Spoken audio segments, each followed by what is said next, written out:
මචන් රොෂා ඕ මචං. දැන් ඔබ මේ ජීවිතේ වැටිච්ච තැන් ගොඩක් තියෙනවා. අවංකෙන්ම තියෙනවා. ඒක ඔබගේ ආදරයේදී ඔබ වැටිච්ච තැන මොකක්ද? ආදරේදී වැටිච්ච තැන කියන්නේ සාමාන්‍යයෙන් කිල්ල එකේ බූට් එක තියන්නේ. ඔව්. යට මට මේකේ උනේ අනිත් පැත්ත. මම විසින් බූට් එකක් තිබ්බා. එතකොට ඔබ මොකක්ද කියන්නේ? සින්දුව කියන්නේ ඒ ඔබේ අර හිතට එනවා මචන් සින්දුව දැන් බූට් එකක් ආව වෙනවා සින්දුව. තමා වෙන්න රත්තරනේ වරද මගේ අතේ. අපොඩ කියමුද? රත්තරනේ නවත් වරද. අපොඩ කියමුද? කියමු. හරි කියමු. ඉන්න රත්තරනේ වරද මගේ අතේ. දේවතා සිටුගේ බැවේ ඉතුරුමතේ. කවුරුද රතුරුතාලියක් සුමද පිනවල පුනේ.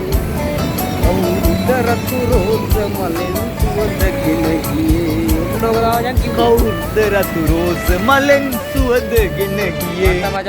සමා වෙන්න රත්තරනේ වරද මගේ ආදර කිව්වේ කියලා කියන්න ඕනේ නැහැ නේ. උඹ කාටද දන්න කිව්වේ? කෙනෙක් තමයි කිව්වේ. සීරියස්ලි? යා. ඕකේ.